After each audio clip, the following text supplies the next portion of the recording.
Merci beaucoup. Merci. Bon, ça fait plaisir de te voir. Tu vas bien? Ouais, moi aussi. Bon. Ça faisait un moment là. Ah, ça fait un moment. J'ai eu un après-rugby très compliqué, après ma carrière, surtout avec le Covid. Et l'effet de ne pas avoir anticipé, j'ai tombé sur une dépression, et cette dépression m'a mené sur les addictions.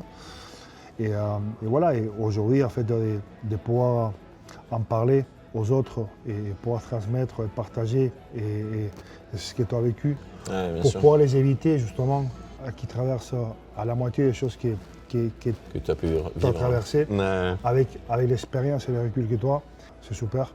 Quand on est joueur, on est dans une espèce de bulle. Tu vois. Ah oui, complètement. Voilà. Et en étant dedans, on ne se rend pas trop compte, mais le jour que ça s'arrête, il est percé, il explose.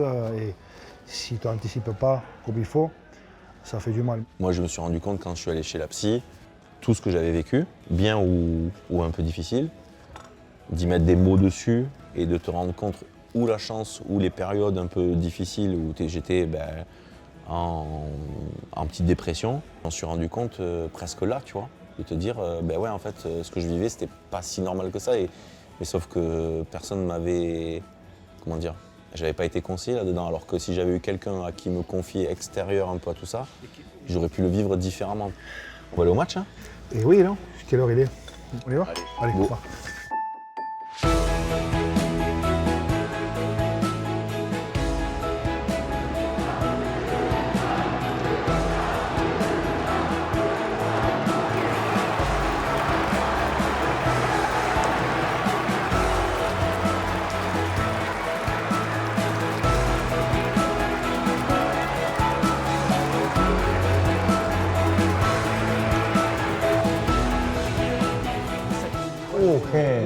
Ce match, il n'y a que 2 éléments dans le but déjà. Mais t'as vu, les selles de l'Hélice, c'est pire encore.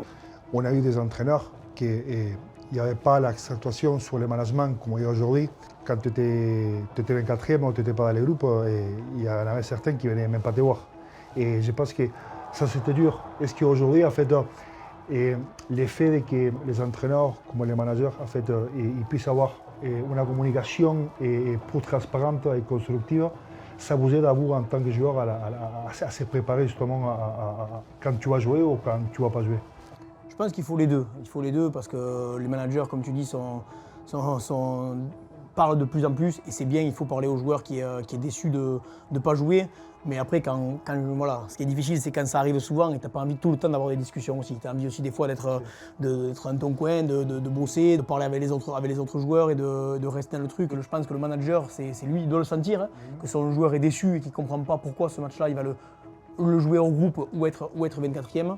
La discussion, il faut qu'elle soit constructive et ça permet aux joueurs de mieux l'accepter. Finalement, ce que tu dis, la communication et la santé mentale, c'est-à-dire que comment tu prends les choses, comment ça va en ces moments-là, comment tu l'acceptes ou pas. C'est-à-dire que ça peut te fâcher ou ça peut te donner encore des motivations.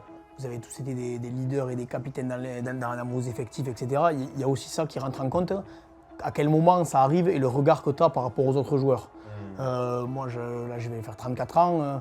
Si, par contre, quand on m'annonce que je ne suis pas dans le groupe ou que je suis 24, je tire la gueule et que, tu vois, vis-à-vis des autres, je ne donne pas une bonne image et je pense qu'aussi le staff m'attend aussi sur ce rôle d'exemplarité dans l'effectif. T'as arrêté quand, toi, Juan? J'ai arrêté il y a 2024. Ok. Ouais, c'est ça. Il y a 2 ans. Tu fais quoi là? Maintenant, écoute, on parlait avec Rodrigo aussi. J'essaie je voulais retrouver un peu la motivation que j'avais dans le rugby, c'était dur. Et là, je suis sur l'aspect collectif? Surtout. L'aspect collectif, le même te lever le matin, la motivation, pourquoi tu fais, quel projet, où tu vas, comment tu vas, avec qui tu vas, tu vois. Et c'était très dur. Finalement, j'ai eu la possibilité de continuer à bosser pour le club en tant qu'ambassadeur et ça m'a permis de rester au moins l'année dernière, la première année, très connecté avec l'équipe, à vouloir savoir ce qui se passe, les coulisses et tout, les recrutements, machin. Moi, je voulais me préparer en tant que directeur sportif. Et du coup, finalement, j'ai eu l'appel de Canal+, on m'appelle pour être consultant. Lequel au début j'avais des doutes par rapport à mon accent, mon français, et la télé, est-ce que je passerai, bien, je ça passerai mène pas. autre chose.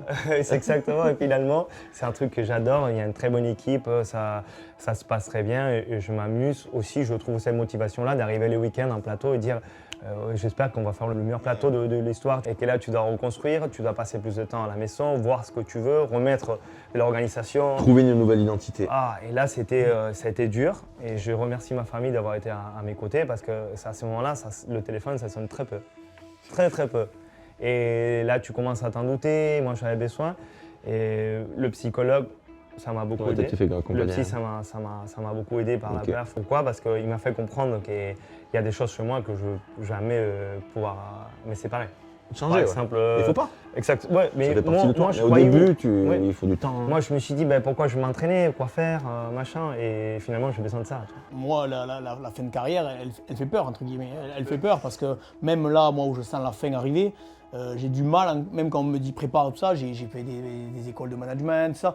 Je ne sais pas à l'instant T exactement ce que je veux faire après. Là où il faut te préparer, et je pense que les sujets d'aujourd'hui, nous on fait ça dans les clubs, mais moi le sujet où il faut se préparer, c'est mentalement, à pas hésiter à te faire accompagner parce qu'en fait, t'as beau préparer tout ce que tu veux, on peut te donner le boulot que tu veux. Tout ça, bien sûr, ouais. Profites-en, parce que ça c'est irremplaçable. Il faut qu'on te le dise, soit quelqu'un en dehors du rugby qui te le dise. Il n'y a rien qui remplacera tout ça. Il y aura des choses après. Moi, je m'éclate aujourd'hui dans les interventions que je fais, tu vois, qui est un truc momentané. Mais par contre, si tu l'anticipes pas, ouais, ça sera compliqué. Il faut trouver, pour moi, une manière d'aider le rugby et le haut niveau et le sport, c'est de pouvoir trouver la façon de rentrer dans la tête des jeunes joueurs pour les faire comprendre que c'est ce qu'on dit, c'est vrai. Et que la dépression, quand on parle, les crises de panique, les panic attacks et tout, on y croit que c'est une connerie. Moi, je le croyais. Moi, j'étais le premier à rigoler. Et quand ça t'arrive, c'est pas drôle de tout. Et tu étais bien placé pour le dire ou mal placé, tu peux tout perdre. Et finalement, comment on fait comprendre à un jeune de 20 ans, 19 ans, 18 ans, attends, il n'y a pas que ça. Et finalement, en discutant et parlant un petit peu, j'ai tout fait ce que je voulais dans le rugby, j'ai tout donné. J'avais plus rien à donner. Et finalement, il y a une personne qui est venue me dire, tu sais quoi, le plus dur, c'est savoir s'enlever le short et mettre le pantalon. Et j'ai fait, c'est peut-être le moment. T'as raison. C'est peut-être le moment.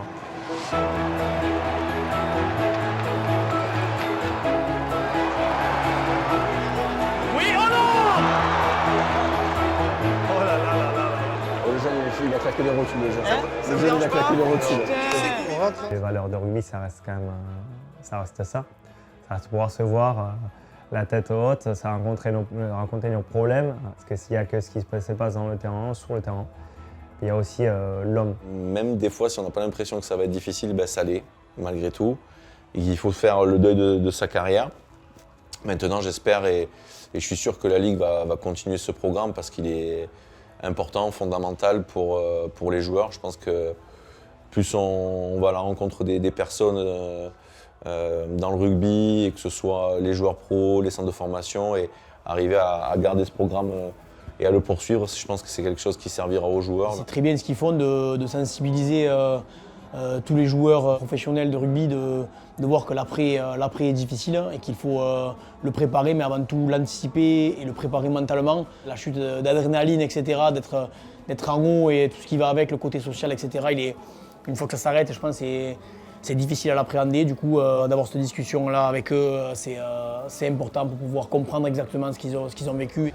On prend conscience qu'on est des humains, qu'un humain il a le droit à exprimer ses émotions, à dire qu'il ne va pas bien, à demander de l'aide et à se rendre compte que tout ça commence par nous-mêmes.